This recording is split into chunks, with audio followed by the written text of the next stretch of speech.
এক বাদশাহ ছিলেন প্রতাপশালী, নাম ছিলেন ইয়াজিদ বিন মুহাল্লাব। মুসলিম বাদশাহ, মালিক ইবনে দিনার রহমতুল্লাহ আলাইহির জামানায় বড় আল্লাহওয়ালা ছিলেন। মালিক ইবনে দিনার ওলামারা চিনেন তো, উনি ওনার দিকে একটু বাঁকা চোখে দেখছিলেন, বাঁকা চোখে। বাদশাহ ডাইকা জিজ্ঞাসা করছে, তুমি তো আমার রাজত্বেই থাকো, তুমি কি আমাকে চিনো না? বলছে অবশ্যই চিনি। বলছে তাহলে বাঁকা চোখে কেন দেখলা? তো বললো, শোনো, আমি তোমাকে তোমার চেয়ে বেশি চিনি। সে একটু আশ্চর্য বোধ করলো, আরে আমার চেয়ে, আমি আমাকে যতটুকু না চিনি, এই লোকটা আমার চেয়ে আমাকে বেশি কি করে চিনে? বলছে বলো। আগের যুগের বাদশারা প্রতাপশালী ছিল, কিন্তু বেয়াদব ছিল না। কি ছিল না? বেয়াদব ছিল না। রাগ হয় না, পায়ে হাত রাখি। আজকাল তো মানুষ একটু ক্ষমতা পাইলে শুধু প্রতাপশালী হয় না, বেয়াদব হয়, আদব কায়দা হারায় ফেলে, ঠিক না? আদব কায়দা, কথা বলারও ঢং জানে না। তো বাদশাহ জিজ্ঞেস করলো, তুমি আমাকে আমার চেয়ে বেশি কিভাবে চিনো? আরো মালিক ইবনে দিনার রহমতুল্লাহ আলাইহি বলতেছিলেন, আমা কানা আউয়ালুকা নুতফা, তোমার উৎস কি বীর্য ছিল না? তোমার তৈরি তো বীর্য থেকে, ঠিক না? আরে কি সত্য তো? দুর্গন্ধময় নিকৃষ্ট একটা পানি থেকে। বলছে বালা, অবশ্যই। বলছে আখেরুকা জিফা, তুমি মরে গেলে ফুলন্ত ফাটন্ত দুর্গন্ধময় একটা লাশ হবে না? বলছে বালা, অবশ্যই। বলছে বাইনাহুমা তাহমিলু কাদিরা, এই দুইয়ের মাঝে তুমি আর আমি একটা পেশাব পায়খানার টুকরি না? টুকরি বুঝেন? টুকরি পেটের ভিতরে কি? আরে বলেন না, পেশাব পায়খানা না, বুড়িতে কি আছে? মনে হয় ভালো ভালো খাওয়ান আছে, পেশাব পায়খানাই তো, ঠিক না? তো মা ইয়াজিদ বিন মুহাল্লাব বলতেছে, আরাফতানি হাক্কা, তুমি আমাকে চিনছো, এই চামচ গুলো একটাও আমাকে চিনে না। চামচ চিনেন? রাধা বাদশাদের চতুর্দিকে চামচ থাকে না, চামচ। আরে চামচই কোন, চামচা কইলে আবার খারাপ শোনা যায়। সুন্দর ভাষা ব্যবহার করেন। তো বলে ওরা আমাকে চিনে নাই। আমি বুঝাইতেছিলাম, যেই মানুষটা এত সৃষ্টির ভিতরে এত ঊর্ধ্বে, সে নিশ্চয় কেন জমিনে পা রাখে? যুক্তি তো বলে, তর্ক তো বলে, বিবেক তো বলে, বুদ্ধি তো বলে, এমনকি বিদ্যা পর্যন্ত বলে। সবচেয়ে পূর্ণতা নিয়ে ওই মানুষটাকে দুনিয়াতে আসা উচিত ছিল। মানুষটা কেন নিশ্চয় আসলো? কেমন নিশ্চয়? ফালা লাকা সিন্নুন তাক্তা, মার পাটের থেকে যখন আসে তো দাঁত থাকে না, কোত্থেকে কাটবে? ওয়ালা লাকা লিসানুন তানতিক, জিহ্বা থাকে কিন্তু বাক শক্তি থাকে না। ওয়ালা লাকা উযুনুন তাসমা, কান থাকে কিন্তু শ্রবণ শক্তির কার্যকারিতা থাকে না। ওয়ালা লাকা আইনুন তানদুর, চক্ষু থাকে কিন্তু দৃষ্টি শক্তির কার্যকারিতা থাকে না। ওয়ালা লাকা আকলুন তুমাইয়িজ, মগজ থাকে কিন্তু ভালো মন্দ বোঝার ক্ষমতা থাকে না। ওয়ালা লাকা কলবুন তাতাফাক্কার, দিল থাকে কিন্তু চিন্তা কি জিনিস সে জানে না। ওয়ালা লাকা ইয়াদুন তাফতিশ, হাত থাকে কিন্তু কর্ম তো দূরের কথা, ধরারই ক্ষমতা থাকে না। ওয়ালা লাকা রিজলুন তামশি, পাও থাকে কিন্তু চলার ক্ষমতা থাকে না। কুনতা সগীরা, বড় ছোট থাকে, বড় ছোট। আফসোস তো এখানেই হয়, যুবক যৌবন পেয়ে আল্লাহকে ভুলা যায়। ভাবি না যে মাত্র 5-6 পাউন্ডের ছিল, ঊর্ধ্বে 7 পাউন্ড, ঊর্ধ্বে 10 পাউন্ড। 10 পাউন্ডের উপরে বাচ্চা হয় না। আর 10 পাউন্ড যেই বাচ্চা, সে নর্মালও জন্ম নেয় না, তাকে সিজার করতে হয়। কেননা 10 পাউন্ডের বাচ্চা নর্মাল আসতে পারে না, তাকে সিজার করা ব্যতীত আনা যায় না। তাহলে 10 পাউন্ড। কিন্তু যুবক তো ভাবে না যে আমি একদিন 10 পাউন্ড ছিলাম। আল্লাহ তো এটাই বলে, আমা কুনতা সগীরা, তুই ছোট ছিলি।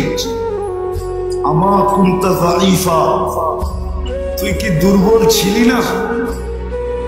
মার পেটের থেকে আসে তখন কেমন দুর্বল, কিন্তু বড় হইতে দেরি।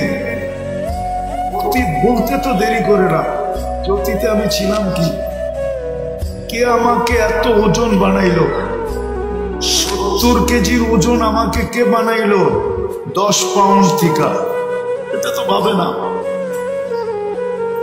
তো নিশ্চয়ের চিত্র দেখাইতেছি যে ছোট ছিল কতটুকু, ওয়েট ওজন ছিল কতটুকু, দুর্বল ছিল কেমন।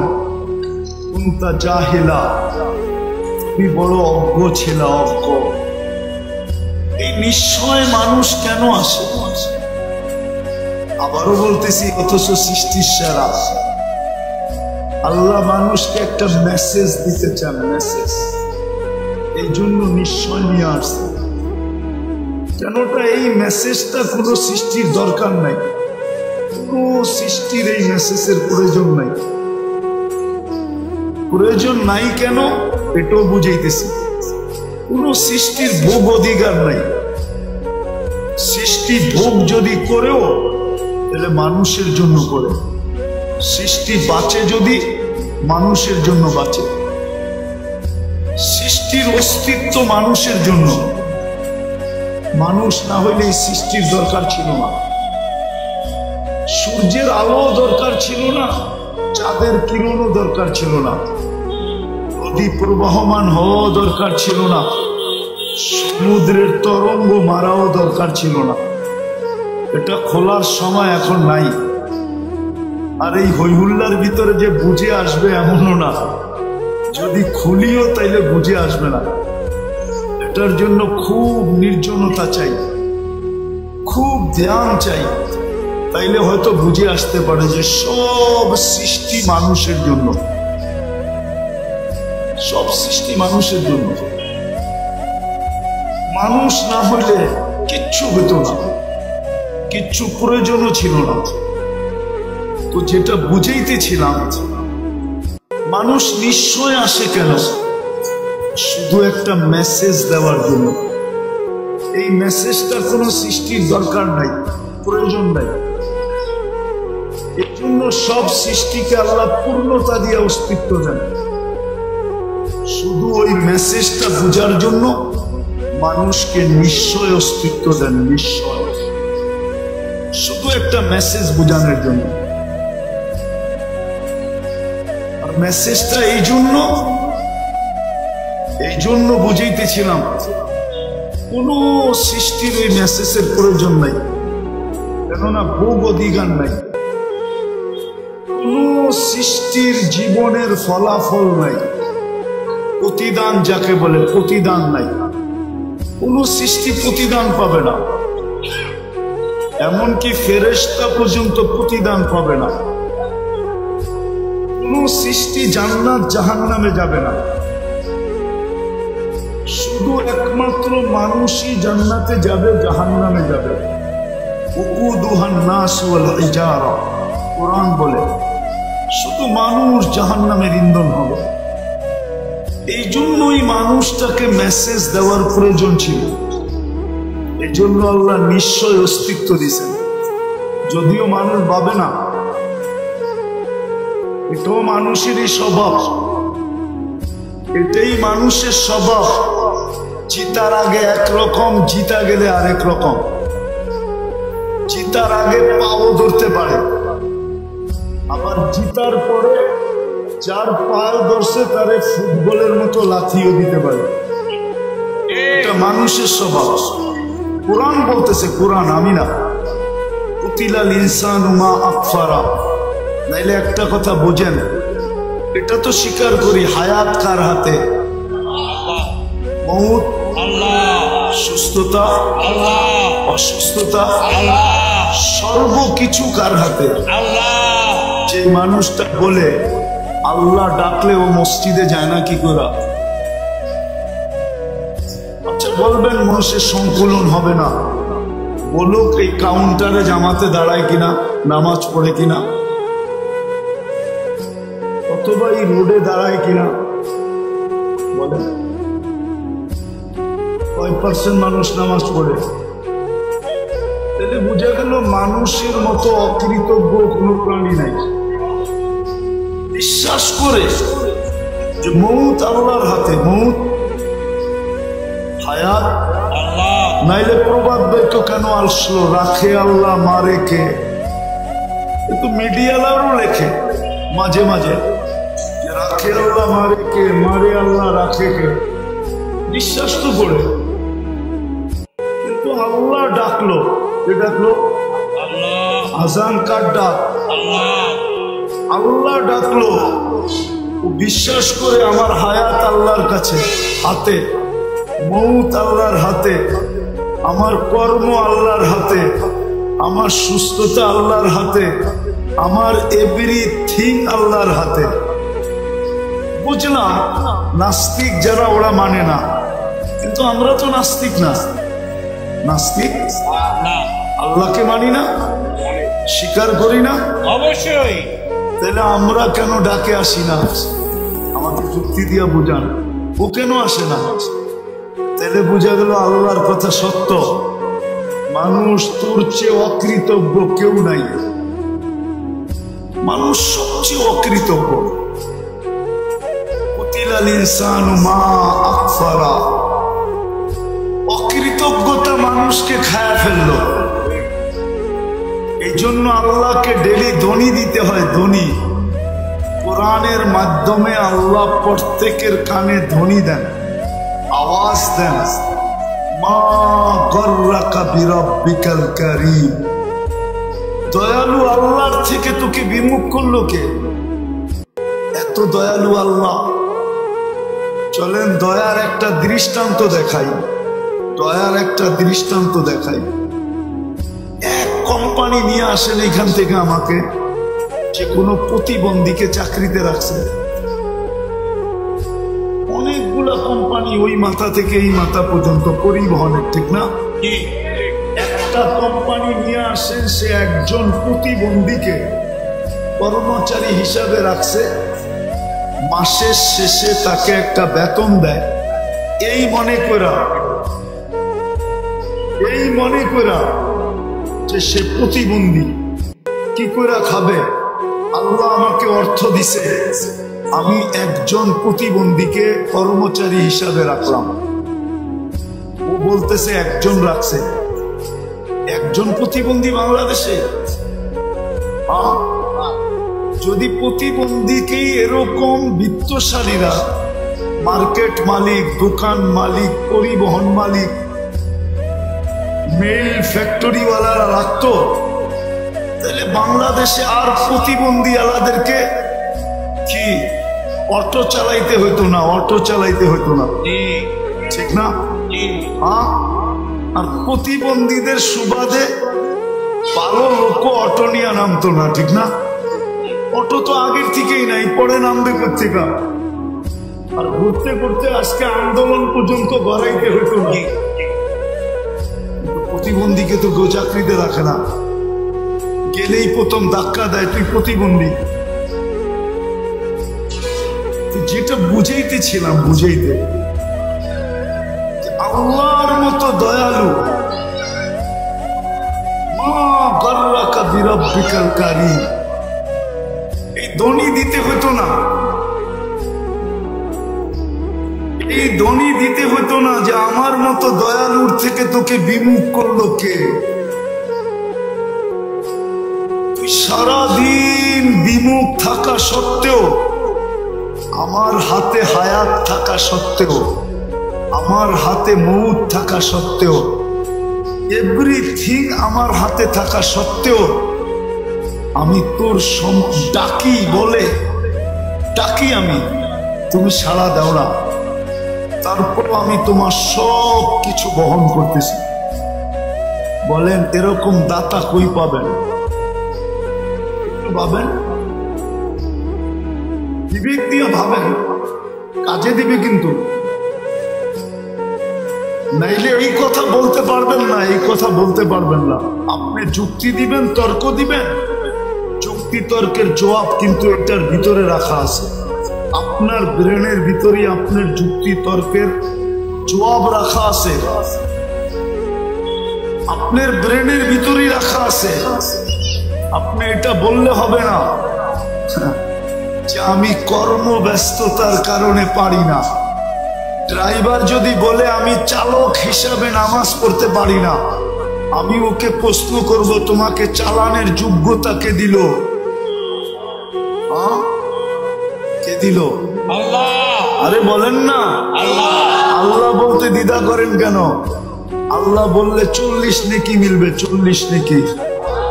কে দিল তাকে যোগ্যতা? আল্লাহ যদি জিজ্ঞেস করে যোগ্যতাটা কার ছিল বল, তোকে যদি প্রতিবন্ধী বানাইতাম কে কি করার ছিল? তোর মা বাবার চোখের পানি জড়ানো ব্যতীত আর কিচ্ছু ছিল না। চোখের পানি জড়াইতে থাকতো। আল্লাহর বিরুদ্ধে কেস কোথায় করতো? হাইকোর্টে না সুপ্রিম কোর্টে না জজ কোর্টে না র্যাবের কাছে না আর্মির কাছে? কার কাছে করতো? এই যে রাস্তায় যারা ডিউটি করে, এরা যদি বলে আমি ডিউটি করি, আমি নামাজ পড়বো কি করে? আমি যদি প্রশ্ন করি তোমাকে দেহটা কে দিল? ডিউটি করার মতো যোগ্যতা সম্পূর্ণ তোমাকে কে বানাইলো? এটা আমাকে বলো। আল্লাহ তো এটাই প্রশ্ন করবে, তুমি আমারটা দিয়া বাহাদুর, এই দেহটা কার? আল্লাহ। আচ্ছা যুবক বাহাদুর কার যৌবন দিয়া? কি বলেন না? আল্লাহ। সুন্দরী মডেলিং কার সৌন্দর্য দিয়া? সৌন্দর্যই তো লাগে মডেলিং এর জন্য, ঠিক না? না মডেল সবাই হতে পারে না, মনে হয় বোঝেন না আপনারা। আরে মডেলিং হইতে হলে কি লাগে? সৌন্দর্য লাগে না? সৌন্দর্য কার দেওয়া? না ওর বাপ মা বাজার থেকে কিনা এনে সেট করছে? বলেন না? না প্লাস্টিক সার্জারি করছে পুরা শরীর? তাও তো না, কার দেওয়া? তাহলে ঠিক যে যেখানে কর্মরত ওকে কর্মযোগ্য কে বানাইছে? যদি না বানাইতো ও কি করে বলে যে আমি তো কর্ম করতেছি, আমি ব্যস্ত, আই এম ভেরি বিজি, আমি আপনার ডাকে সাড়া দেই তো দেই কি করে? ও কর্মযোগ্য বানানোটা ভুল হয়েছে, ঠিক না? এটাই মনে হয়। নাহলে ও সাড়া দেয় না কেন? রোডালা যদি রোডেই নামাজের জন্য দাঁড়াইতো তাহলে হয়তো রোড থাইমা যেত, নামাজের পরে আবার খোলা যেত, ঠিক না? কত আন্দোলনেই তো রোড সারাদিন থামা থাকে, ঠিক না? আপনাদের ফ্লাইওভার কি মাঝে মাঝে থামে না? লম্বা জাম হয় না? না হয় না? না এটা 24 ঘন্টা চলতে থাকে। মাঝে মাঝে তো আমরাও 2-1 ঘন্টা কাটায় দিই ফ্লাইওভারের উপরে। 10 মিনিটের জন্য যদি থেমা যেত থেমে যেত। কিন্তু বলে সবাই যেন বুঝাইতে চাইতেছে তুমি আমাকে যোগ্যতা সম্পূর্ণ বানানো, এটা তোমার ভুল। তুমি আমাকে শ্রেষ্ঠ কেন বানাইলে? তুমি আমাকে সৌন্দর্য কেন দিলে? তুমি আমাকে কর্মযোগ্য কেন বানাইলে? যুবকও যেন বুঝাইতে চায় আমি আকর্ষণের পাত্র কেন বানাইলা? আমাকে তৃতীয় লিঙ্গ বানাইতা তাই ভালো ছিল, মানুষ দেখতো আর খালি হাততালি দিত। অন্য ভাষায় বুঝাইলাম, এটাই মনে হয় ভুল হয়ে গেছে। বিদায় আসেন, শেষ জায়গায় চলে আসছে, আর লম্বা করতে চাইতেছিলাম। মানুষকে আল্লাহ নিশ্চয় দিচ্ছেন একটা মেসেজ বোঝানোর জন্য যে মানুষ ভালো মতে বুঝো, আমি ছাড়া যেরকম তোমার অস্তিত্বের কোন বিকল্প চিন্তা ছিল না, আল্লাহ ব্যতীত মানুষের অস্তিত্বের কোন বিকল্প চিন্তা আছে না নাই? আছে। আল্লাহ ছাড়া মানুষকে অস্তিত্ব নিতে পারবে? কোন বিকল্প চিন্তা আছে? আল্লাহ বলে আমি ছাড়া যেরকম তোমার অস্তিত্বের বিকল্প চিন্তা নাই, আমি ছাড়া যেরকম তোমার পূর্ণতার বিকল্প কোনো চিন্তা নাই, চিন্তাধারা নাই, যে মানুষকে যদি আল্লাহ শারীরিক পূর্ণতা না দিত, না দেন, তাহলে দুনিয়ায় আসার পরে টাকার বলে যদি পূর্ণতা নিতে পারত, তাহলে বহুত প্রধানমন্ত্রীদের ঘরেও এরকম বাচ্চা কাচ্চা আছে যেটা মার পেটের থেকে পূর্ণতা নিয়ে আসে নাই, কিন্তু প্রধানমন্ত্রীর টাকার পাহাড় থাকা সত্ত্বেও উনি দুনিয়াতে ওনার ঘরের বাচ্চার পূর্ণতা নিতে পারেন নাই। আঙ্গুল দিয়ে দেখাবো? 2-4টা দেখানো যায়, নাম সহ দেখানো যায়, নাম সহ। পূর্ণতা নেওয়ার কোনো সুযোগ নাই। আল্লাহ বুঝাইতে চাইতেছেন আমি ছাড়া তোমার অস্তিত্বের যেরকম কোনো বিকল্প চিন্তাধারা নাই। মানুষ চিন্তা করছিল, চিন্তা যে মার পেট ছাড়া টেস্ট টিউব বেবি বানাবে, টিউবের ভিতরে বানাবে, টিউবের ভিতরে, মার পেট ব্যবহার করবে না। কিন্তু বিজ্ঞান বানাইছিলেন, কিন্তু পরে দেখছেন যে এটা দিয়ে কোনো কর্ম করা যাবে না। যেরকম যদি বুঝাই, বুঝবেন কিনা জানি না, ঢাকা শহরে বাস করেন তো, গ্রামগঞ্জে যান না, কোত্থেকে বুঝবেন? গ্রামে অবেলা যদি মেয়ের জামাই আসে তো শ্বশুর শাশুড়ির মুরগি ধরতে যায়, গ্রাম্য মুরগি ধরতে যায়, দেশি মুরগি ধরতে যায়, মাঝে মাঝে কাপড়ও খুলা যায়, মনে হয় বোঝেন নাই। আর পোল্ট্রি যেটা ফার্মের, ওটা নড়ে আর চড়ে, নড়ে আর ওটা না হাঁটে না দৌড়ায়, ও বইয়েই থাকে, ঠিক না? তো বিজ্ঞান দেখছে বাচ্চা তো হবে, কিন্তু ওটা দিয়ে কর্ম করা যাবে না, বাস চালানো যাবে না, বন্দুক চালানো যাবে না, প্লেন চালানো যাবে না, দুনিয়ার কোনো কাজ করা যাবে না। ওটার নাম দিতে হবে পোল্ট্রি বাচ্চা। পোল্ট্রি কি? ওটা নড়বো আর চড়বো, ঠিক না? তো বিজ্ঞান কানে ধরে তওবা করে ফেলছে, এখন আগের জায়গায় চলে আসছে যে আল্লাহ ব্যতীত অস্তিত্ব দেওয়ার কোনো বিকল্প নাই, আল্লাহ ব্যতীত পূর্ণতা দেওয়ার কোনো বিকল্প নাই। টাকার বলে পূর্ণতা নেওয়া যায় না। তো সব যখন আল্লাহ দেন, তাইলে ওই ব্যক্তিটাকে যখন আল্লাহ ডাকে তো আসে না কেন? কেন আসে না বলেন? এই জন্যই তো বলছে মানুষের মতো অকৃতজ্ঞ কেউ নাই, নিমক হারাম কেউ নাই, মানুষের চেয়ে নিমক হারাম কোনো জাতি নাই, মানুষের চেয়ে অকৃতজ্ঞ কোনো জাতি নাই, মানুষের চেয়ে কপাল পোড়া কোনো জাতি নাই। বরং দেখা যায় মাঝে মাঝে কিতাব ঘাটলে দেখা যায় মানুষের চেয়ে নিকৃষ্ট কেউ নাই। শুকরও মাঝে মাঝে সকালবেলা ঘুমের থেকে উঠে বলে মালিক চোখটা খুলবো, কিন্তু কোনো বেনমাজির উপরে যেন দৃষ্টিটা না পড়ে। আল্লাহ জিজ্ঞেস করে কেন? বেনমাজি আমার চোখে আমার চেয়ে নিকৃষ্ট। যুক্তি জিজ্ঞাসা করে, কোন যুক্তিতে? বা আমি তো উঠেই তোমার প্রশংসা করি আর তুমি ওকে ডাকো, তারপরে ও আসে না। তুমি ওকে ডাকো আর আল্লাহ ডাকে কেন? এক গাদা জিনিস দেওয়ার জন্য ডাকে, এক গাদা। আরে মুসলমান যদি নামাজ পড়তো, তাহলে আমার বিশ্বাস ঢাকা শহরে এত ক্লিনিক হইতো না, আমার বিশ্বাস এত লম্বা ঘন্টায় ঘন্টায় সিরিয়াল দিয়ে বসে থাকতে হতো না, আর আমার বিশ্বাস ডাক্তারদের পোয়া বারো হতো না যদি মুসলমান নামাজ পড়ার মতো পড়তো। কেননা নামাজের ভিতরে আরোগ্যতা রাখা আছে, শেফা। আপনি বলবেন হুজুররা অসুস্থ হয় কেন?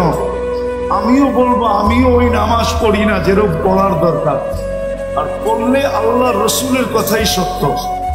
সাল্লি পড়ো, ফাইন্না ফিস সালাতি শিফা, নামাজ পড়ো, নামাজের ভিতরে আরোগ্যতা রাখা আছে।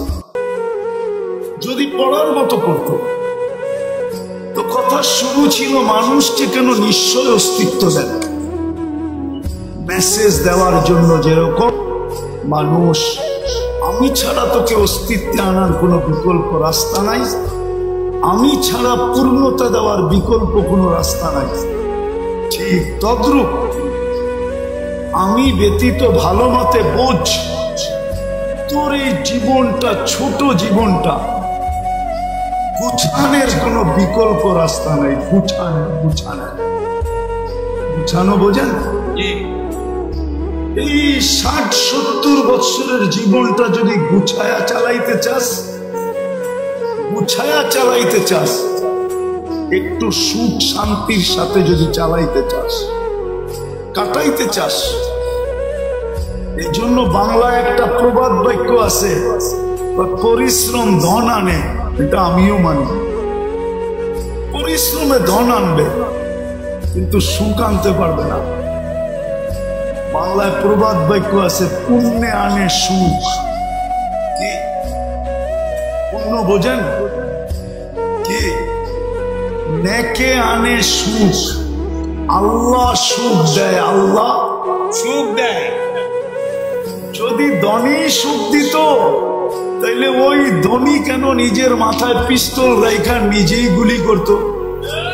ও তো ধনী ছিল, ওকে আমার চেয়ে বেশি আপনারা চিনেন না। আমি চিনি ওর ছেলে কই থাকে, আমি চিনি ওর মেয়ে কই থাকে, আমি চিনি ওর স্ত্রী কোথায় থাকে, আমি চিনি ওর কতটুকু আছে কতটুকু নাই, আমি চিনি ওকে, কাছের থেকে চিনি। না চিনতাম, ধনই যদি সুখ আনত তাইলে ঐশী তো ডেলি প্রতি মাসে 1 লক্ষ টাকা হাত খরচ পাইত। ঐশী যে এখনো জেলখানায় আছে, সে তো প্রতি মাসে 1 লক্ষ টাকা হাত খরচ পাইত।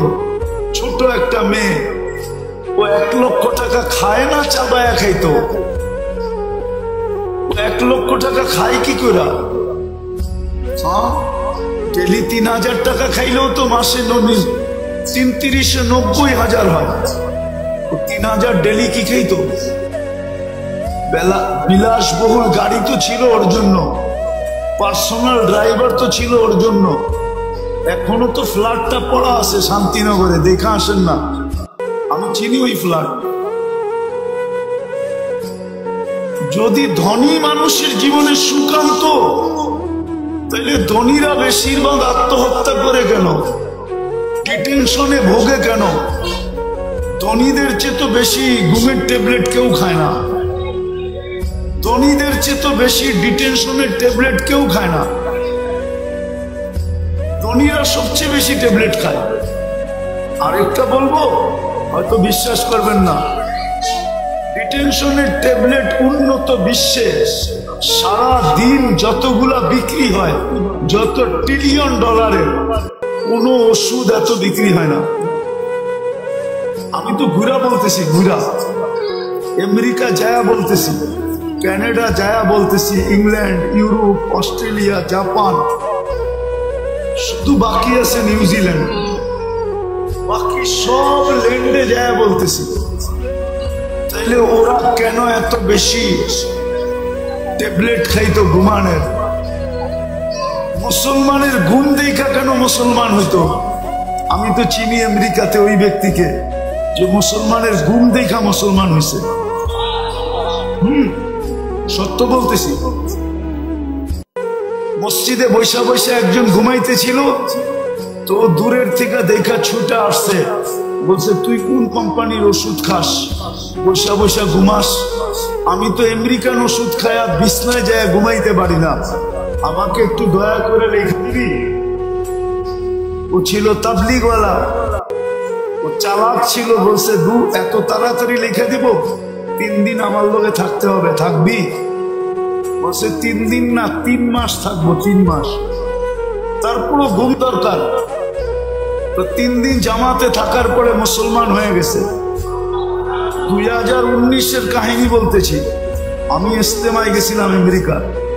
আমি বয়ান করে নামতেছিলাম, আর ও পিছে বয়া ঘুমাইতেছিল বসা বসা। আমি আইসা ওরে খোঁচা দিয়ে জিজ্ঞাসা করছিলাম, কোন কোম্পানির ট্যাবলেট খাস, আমাকে লেখা দিবি? তো আমাকে হাইসা দিয়া বলতেছে 3 দিন সময় দিতে হইব, তাইলে লেখা দিবি। অথচ আমি ইস্তেমার বয়ান করে নামলাম। সত্য এটা, ভাবেন, নাইলে ছোট জীবনটা কেটে যাবে। সুখের আশায় দৌড়াইতে থাকবো, কিন্তু কোনোদিন সুখ দেখবো না। সত্য এটাই। পুণ্যে আনে পরিশ্রম কি আনে? আলস্য দারিদ্রতা আনে মানি, কিন্তু দুঃখ আনতে পারে না। পাপে আনে দুঃখ, পাপে পাপে। মানুষের জীবনে দুঃখ আসে পাপের কারণে, অলসতার কারণে মানুষের জীবনে দুঃখ আসে না। মানুষ দুঃখী হয় শুধু পাপের কারণে। আল্লাহ মেসেজ দেওয়ার জন্য নিশ্চয় অস্তিত্ব দিছেন, যে তোমাকে নিশ্চয় অস্তিত্ব দিলাম মেসেজ, তুমি এই ছোট জীবনটায় যদি সুখে থাকতে চাও, তাহলে আমি আল্লাহ ছাড়া বিকল্প নাই। আমি আল্লাহকে পাইতে হবে। যেমন দেখাইলাম, অস্তিত্ব আল্লাহ ব্যতীত বিকল্প, পূর্ণতা আল্লাহ ব্যতীত বিকল্প, সুখ আল্লাহ ব্যতীত বিকল্প, কোনো কিছুই আল্লাহ ব্যতীত বিকল্প। সবকিছুর ভান্ডার কিন্তু ওনার কাছে। নাইলে দৌড়াইতে থাকবো, যেমন আজকে দৌড়াইতেছি। রাত্রেও তো এখান দিয়ে যাই, রাত্রেও যাই 2টা 3টা 4টা বাজে, দেখি এই কাউন্টার গুলা সব খোলা, কর্মরত মানুষগুলা এখানে ব্যস্ত, চা বিক্রি হইতেছে, এটা হইতেছে, সেটা হইতেছে। সবাইকে যদি জড়ো করে জিজ্ঞাসা করি, রাত্রটা তো ঘুমের জন্য ছিল, তুমি কেন সজাগ? রাত্রটা তো ঘুমের জন্য ছিল। রাত্রের 1 ঘন্টা ঘুম দিনের 5 ঘন্টার ঘুমের সমান হয় না। ওয়াজআলনা লাইলা লিবাসা ওয়াজআলনা নাওমা সুবাতা। রাত্র বানানো হয়েছে ঘুমের জন্য, দিন বানানো হয়েছে ওয়াজআলনা নাহারা মাআশা। দিন বানাইছি আমরা কর্মের জন্য, কিন্তু সাইদাবাদ তো 24 ঘন্টা কর্ম করে না, করে না? 24 ঘন্টা কর্ম করে। যদি জিজ্ঞাসা করি কর্ম করো কেন, আচ্ছা বলেন, লাউড স্পিকার বাইরেও খোলা আছে, শীত তো শুরু হয়ে গেল, ঠিক না? 2 দিন পরে কনকনে হবে, ঠিক না?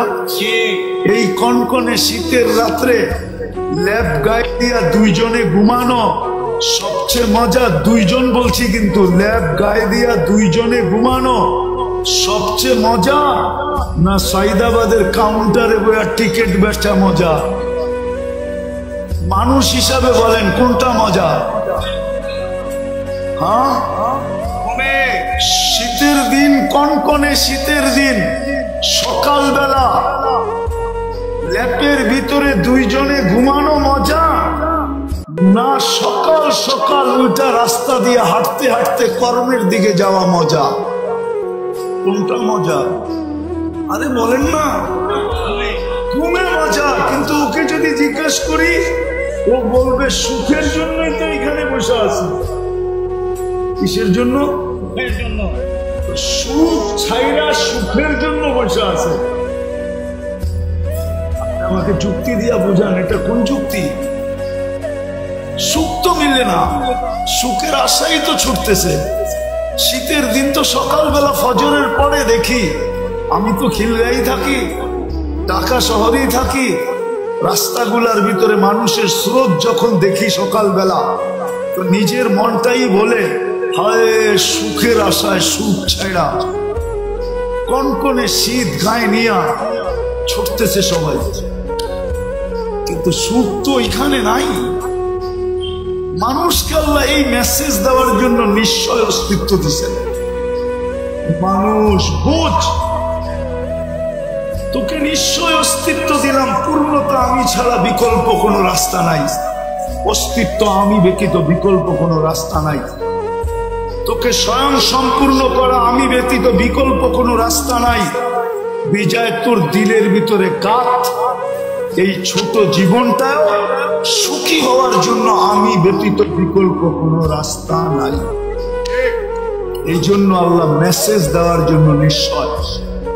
দ্বিতীয়টাও বুঝাইতেছি, শেষ জায়গায় চলে আসছি, দ্বিতীয়টাও শেষ জায়গায় চলে আসছি, দ্বিতীয়টাও বুঝাইতেছি।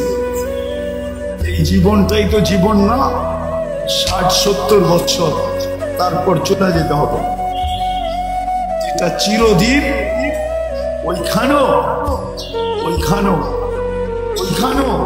যদি সুখ পাইতে চাই, আর যদি বলি প্রবাদ বাক্য, নগদ যা পাও হাত পেতে নেও, বাকির খাতায় শূন্য থাক, তাইলে আপনাকে বুঝায় কোনো লাভ নাই। ইনশাআল্লাহ আপনি একদিন সচক্ষে দেখবেন যে বাকির খাতায় শূন্যই আছে, আপনার প্রবাদ বাক্যই থেকে যাবে। এই জন্যই কোরআন বলছে আফা হাসিবতুম আন্নামা খালাকনাকুম আবাস। ও মানুষ, কোন সৃষ্টি যদি অনার্থক সৃষ্টি না হয়, তাহলে তোর মতো সৃষ্টির সেরা মানুষটা অনার্থক হয় কি করে? যাকে আমি সৃষ্টির ভিতরে সবচেয়ে সৌন্দর্য দিলাম, ওটা অনার্থক হয় কি করে? যাকে সৃষ্টির ভিতরে সবচেয়ে সুন্দর গঠন দিলাম, ওটা অনার্থক হয় কি করে? যাকে আমি দুনিয়াটা হাতে উঠায় দিয়া দিলাম, ওটা অনার্থক হয় কি করে? যাকে দুনিয়ার আধিপত্য দিলাম, সেটা অনার্থক হয় কি করে? সর্বশেষ যেই মানুষটাকে আমি খলিফা, আমার প্রতিনিধি হিসাবে ঘোষণা দিলাম, ওটা অনার্থক হয় কি করে?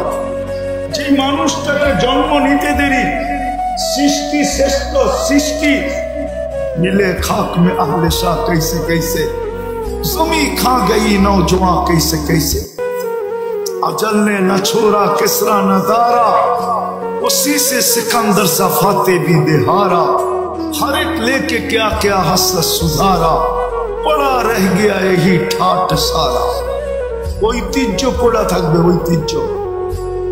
সোনার গায়ে ঐতিহ্য পড়া আছে, লালবাগ কিলায় ঐতিহ্য পড়া আছে, আহসান মঞ্জিলে ঐতিহ্য পড়া আছে, বিক্রমপুরে ঐতিহ্য পড়া আছে, রাজবাড়িতে ঐতিহ্য পড়া আছে, হাজারো ঐতিহ্য পড়া আছে, হাজারো ঐতিহ্য পড়া আছে। এখনো গণভবন পড়া আছে, গণভবন ঐতিহ্য পড়া আছে। আল্লাহ বলে, কবিও বলে ঐতিহ্য পড়া থাকবে। ছোটবেলা অনেক বাস কোম্পানি দেখতাম, যাদের নাম এখন পর্যন্ত একটাও নাই, শুধু একটা আছে, ঈগলের কিছু বাস এখন দেখা যায়, বাকি পুরান কোম্পানির একটাও নাই, শুধু ঈগলটা দেখা যায়। ছোটবেলার বাসের কোম্পানির কথা বলতেছি। বড় দাপট ছিল, বড় দাপট ছিল। রাগ হয়ে যাবেন বললে? না, পরিবহন রাগ হয়ে যাবে। বলবো পরিবহন গুলার ব্যবহারে মনে হয় এরা যাত্রীকে বিনা পয়সায় নিয়ে যায়, বিনা পয়সায়। এরকম রাগ ব্যবহার করে কাউন্টার থেকে নিয়ে পায়ে হাত দিয়া বলতেছি, রাগ হয়েন না, কন্ট্রাক্টর থেকে নিয়ে সবাই এরকম রাগ ব্যবহার করে, মাঝে মাঝে মনে হয় বিনা পয়সায় নিয়ে যায় কি,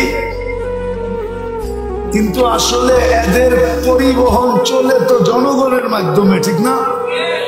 জনগণ যদি বলে আমরা 11 নম্বর পরিবহন ব্যবহার করব, আজকের থেকে কোনো পরিবহনই ব্যবহার করব না। 11 নম্বর চিনেন? এটাও চেনেন না, ঠিক না? এই দুইটা পাও, এটা হলো 11 নম্বর। 11 নম্বর 11 নম্বর পরিবহন ব্যবহার করব, আর কোন পরিবহনই ব্যবহার করব না। তাইলে দেখেন আপনাদের জনগণের পাও ধরে কেমনে। রিক্সাওয়ালারা যদি ব্যবহারই না করেন, ঢাকা শহর কত বড়, কিন্তু আমরা অলস হয়ে গেছি বিদায় 5 টাকার ভাড়া 50 টাকা দেওয়া যায়, ঠিক না? 20 টাকার ভাড়া 100 টাকা দেওয়া যায়, ঠিক না? এই জন্যই তো আমরা অসুস্থ। সব ফার্মের মুরগি হয়ে গেছে, 1 কিলো হাঁটতে পারে না, ঠিক না? যেটা বুঝাইতেছিলাম, দুনিয়াটা চলবে না আল্লাহ পাওয়া ছাড়া। লেখালাম এই জন্যই আপনাকে নিশ্চয় অস্তিত্ব দেয়। মেসেজ, এটা মেসেজ। আল্লাহ ছাড়া তোমার এই দুনিয়ার ছোট জীবনটা চলবে না। একটা কাহিনী শোনাবো, কানে শোনা কাহিনী, নেড়ে শোনাইতাম না। দেখেন না, কনস্ট্রাকশন শ্রমিক থাকে না, যারা বিল্ডিং শিল্ডিং বানায়, ঠিক না? তো ওদের একজন সুপারভাইজার থাকে, অনেকগুলা কি দিন মজদুর থাকে, ঠিক না? ওরা দেখবেন সকালবেলা টিফিন কারি নিয়ে আসে লগে করে, দুপুরে একসাথে বৈশা খায়।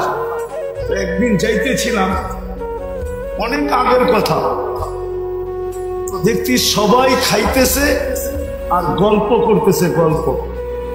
যেই বাড়িতে কাজ করতেছিল একজন বলতেছিল, ওদের যে সুপারভাইজার তাকে যেই নামে ডাকে ওই নামেই ডাকতেছিল, যে আমাগো স্যার এত শিক্ষিত, ওর বাপে ওরে শিক্ষিত বানায় তো একটা বেউকুফ বানাইছে। সব দিয়ে জিজ্ঞেস করছে, তুই বুঝলি কি করে?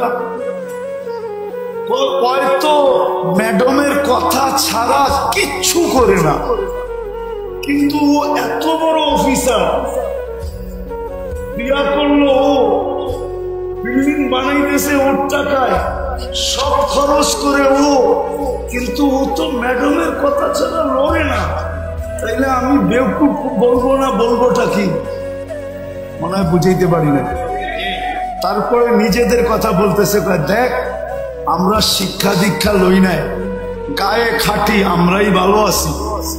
তার একটা হাসে আর জিগায়, কেমনে ভালো আছিস? দেখছস ফজরের আগে উঠা আমাগো টিফিন কারিটা রেডি করে দিছে, গরম গরম পাক করে দিছে, এই যে নিয়ে আসছি এখন খাইতেছি। বিকাল বেলা বাড়িতে যায়া দেখমু পানিটা রেডি আছে, যায়া গাও গোসল করমু। তারপরে বউ বলবে ছেলে পেলেকে, তোরা একটু দূরে যা, তোর আব্বা সারাদিন খাইতে আইছে, একটু আরাম করো। তোরা যদি বিরক্ত করস তাহলে আরাম করতে পারবে না, কালকে আবার কাজে যাইতে হবে। যদি অসুস্থ হয় তাহলে সংসার চলবে না, তোরা একটু দূরে যা, তোর আব্বা আরামে ঘুমা। তারপরে বউ আইসা একটু গায়ে পায়ে তেল লাগায়া দেয়, তাইলে আমরা বালা আছি না তো সারে বালা আছে? সারে তো সারাদিন কথা ছাড়া লড়ি না। মনে হয় বুঝাইতে পারবো। এই জীবনটাও আল্লাহ চাওয়া ছাড়া চলবে না, আর আখেরাতটা তো চলবে না, চলবেই না। এই জন্য আসেন আজকের থেকে তওবা কইরা, বেশি করতে হবে না, বেশি। আমাদের আল্লাহ এরকম না যে বেশি করতে হবে। আজকে তো শ্রমিকরে খাটায় 12 ঘন্টা, বেতন দেয় 8 ঘন্টার, 8 ঘন্টার, ঠিক না? 8 ঘন্টা দেয় না, 12 ঘন্টার দেয়। নাইলে এত আন্দোলন বেতনের লেগে কেন হয়? মালিক পক্ষ মনে করে আমি তো বিল্ডিং মাত্রই নিউ ইয়র্কে একটা বানাইলাম, আর বাকি তো কানাডা রয়ে গেল, অস্ট্রেলিয়া রয়ে গেল, ইংল্যান্ড রয়ে গেল, নিউজিল্যান্ড রয়ে গেল, জাপান রয়ে গেল, দুনিয়ার বড় বড় জায়গায় বিল্ডিং বানানো রয়ে গেল। তোকে এত বেতন দিব কেন? আমি আগে বিল্ডিং বানাইলে, ঠিক না? তাইলে শ্রমিকের আন্দোলন হইতো কেন? মালিক পক্ষ যদি মনে করত যে শ্রমিকের মাধ্যমে আমার এই কি আমার এই অবস্থান, শ্রমিক না হইলে তো আমার এই অবস্থান হইতো না। শ্রমিক যদি না পাইতাম তো আমি ফ্যাক্টরি খুলতাম কোত্থেকে? শ্রমিক যদি না হইতো আমি পরিবহন চালাইতাম কোত্থেকে? সে যদি শ্রমিককে ইহসান মুহসিন মনে করত তাইলে তো শ্রমিকের উপরে নির্যাতন হইতো না, শ্রমিক আইনের প্রয়োজন ছিল না। রাগ হয় না মালিক পক্ষ আবার। তো যেটা বুঝাইতেছিলাম আল্লাহ পাওয়া ছাড়া আমাদের জীবনটা চলবে না। আল্লাহ বেশি চান না। আল্লাহকে রাজি করা অনেক সহজ। শুধু একটা জিনিসই যদি আজকে করতে পারি, প্রথমে যদি তওবা করতে পারি, নিজেকে তওবায় অভ্যস্ত বানাইতে পারি, যে আমি সকাল বিকাল যখনই মনে উঠবো তখনই মুখ দিয়া বলবো আল্লাহ আমার তওবা, আল্লাহ আমি তওবা করলাম। আল্লাহ তওবা খুব পছন্দ করে। দ্বিতীয়, এই উম্মতের জন্য বেশি কিছু করতে হবে না, 5 করলেই যথেষ্ট। পারবেন পড়তে? পাক্কা পারবেন? নামান। আর একটা পরিবেশকে টিকায় রাখতে হবে, তাইলে দেখবেন আমরা সমস্ত বিপর্যয়ের থেকে বেঁচে থাকবো। যেমন বাংলাদেশ বেঁচে আছে শুধু একটা কারণে, নাইলে বাংলাদেশের বিপর্যয়ের কথা পেপারে একবার আসে নাই, একাধিকবার আসছে। মিডিয়ায় হাজারো বার বলছে যে বাংলাদেশে বিপর্যয় ঘটবে, কিন্তু বাংলাদেশে কোনো বিপর্যয় আজ পর্যন্ত ঘটে নাই। আর আমার বিশ্বাস পরিবেশ যতদিন থাকবে অতদিন ঘটবে না। করোনার সময় সবাই চিৎকার দিছে বাংলাদেশের মতো বিপর্যয় কোথাও হবে না। আপনারা ব্যারিস্টার সুমনের বয়ান শুনছেন করোনার সময়? ওর বয়ান দেখেন। করোনার সময় ও চ্যালেঞ্জ করে বলছে বাংলাদেশের মতো বিপর্যয় কোথাও ঘটবে না, বাংলাদেশে মাটি দেওয়ার মতো লোক পাওয়া যাবে না। কিন্তু করোনায় বাংলাদেশে কোনো বিপর্যয় ঘটে নাই। বাংলাদেশে 7.8 ভূমিকম্প আসছিল। আজ 2013 অথবা 14 31 নাইটের পরের দিন সকাল 5টা 5 কোনো বিপর্যয় ঘটে নাই। অথচ তুর্কিতে 1.5 লক্ষ লোক মারা গেছে। এই একই স্কেলের ভূমিকম্প, এক শহর মাটির সাথে মিশে গেছে। এরকম শতবার বাংলাদেশে 10 নম্বর মহাবিপদ সংকেতের ফ্ল্যাগ উড়ানো হয়েছে। কেননা আবহাওয়াবিদদের কাছে 10-এর উপরে কোনো সংখ্যা নেই। তাই বাংলাদেশে কোনো বিপর্যয় ঘটে নাই, ঘটবে না। শুধু 2টা পরিবেশের কারণে বা একটা পরিবেশের কারণে, মসজিদ, মাদ্রাসা, আলেম, ওলামা, শুধু এই পরিবেশটার কারণে। আমি ঘুরে বলতেছি, কিন্তু আমার কথা হয়তো আমার শিক্ষিত সমাজ মানবে না। আমার কথা হয়তো যারা বর্তমান টেকনোলজির যুগে টেকনোলজিকে মাথায় নিয়ে চলে ওরা মানবে না, কিন্তু যারা আধ্যাত্মিককে মাথায় নিয়ে চলে ওরা মানবে। কেননা এখানে ধারা 2টা, একটা হলো বিজ্ঞানের ধারা, একটা হলো টেকনোলজির ধারা, আরেকটা হলো আধ্যাত্মিক ধারা। আধ্যাত্মিক ধারা নিয়ে যারা চলে তারা আমার কথা মানবে। এই পরিবেশের কারণে আমার দেশে বিপর্যয় হয় না, হবেও না। দেখা যাবে যে বিপর্যয় হবে, কিন্তু ইনশাআল্লাহ হয় না, আর কোনোদিন হবেও।